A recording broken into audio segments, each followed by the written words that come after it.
Good evening. This is CTV News for Tuesday, April 16th. I'm Melissa Wright. And I'm Byron Scott. Thank you for joining us tonight. Well, a sad final farewell for Michael Busch, Maryland's longest-serving House Speaker. After lying in state at the rotunda of the State House, police escorted his body to St. John Newman Church for funeral services today. Patricia Vallone has the story from Annapolis. It was an emotional day as friends, family, and colleagues gathered at St. John Newman Church in Annapolis for the funeral service of House Speaker Michael Busch.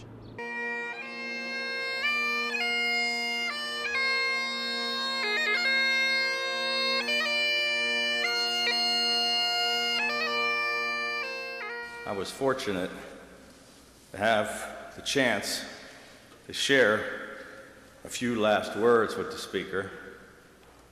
I had called him in the hospital. He and I had a heart-to-heart about how the partisan battles and the political rivalries were really not all that important.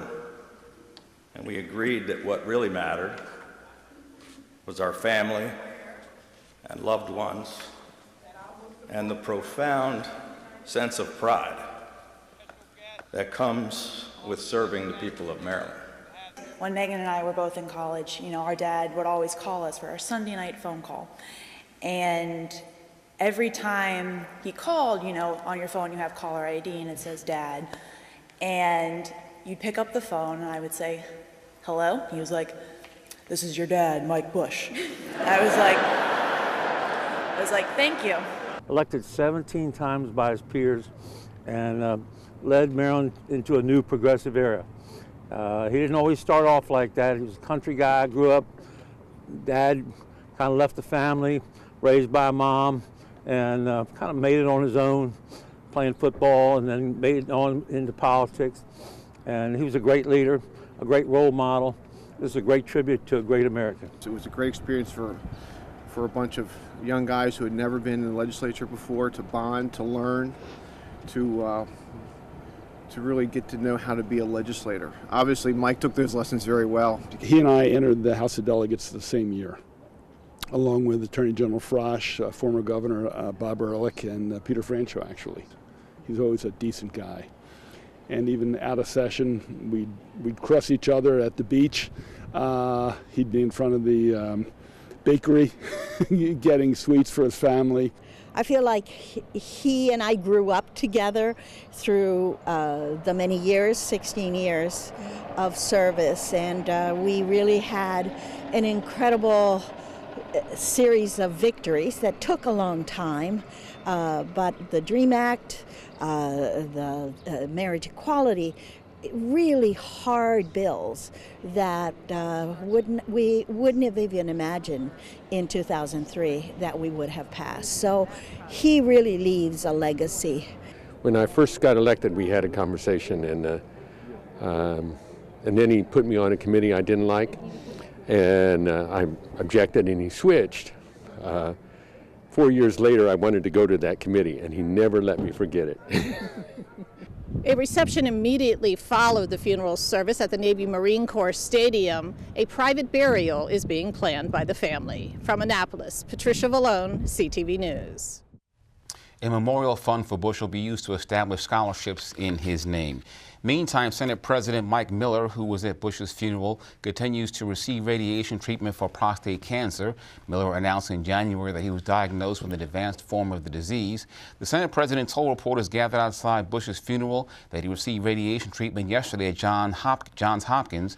Miller says he's getting better, and that's also he's losing a little weight, which he added is a good thing. All over the world, people are grieving following yesterday's fire that tore through the Notre Dame Cathedral. Now a massive fundraising campaign is underway to help rebuild the iconic structure. The National Shrine, a D.C.-based Catholic church, is asking for donations along with prayers to support Notre Dame.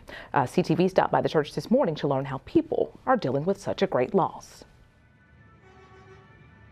I feel sorry for the workers because they might have spent ages building it, and I don't know how they would feel. They would just feel, they would feel bad, sad. It was a little heartbreaking, especially given this is our Holy Week. So I'm just grateful that no one was hurt. The church is not just stone and the building itself, but also the faith of the people. And the church survives even calamities like that. They'll rebuild.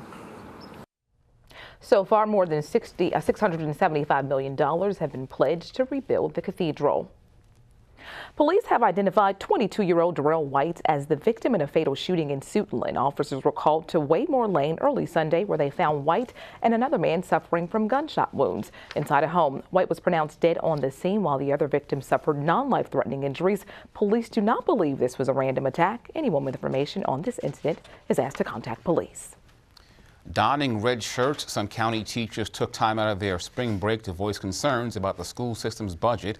Dozens of members from the Educators Association packed county council chambers today.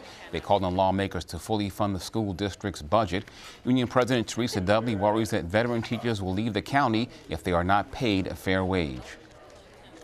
Last year we had a 15% turnover in staff and educators. What that means is that the qualified teachers, a lot of them are moving to surrounding jurisdictions.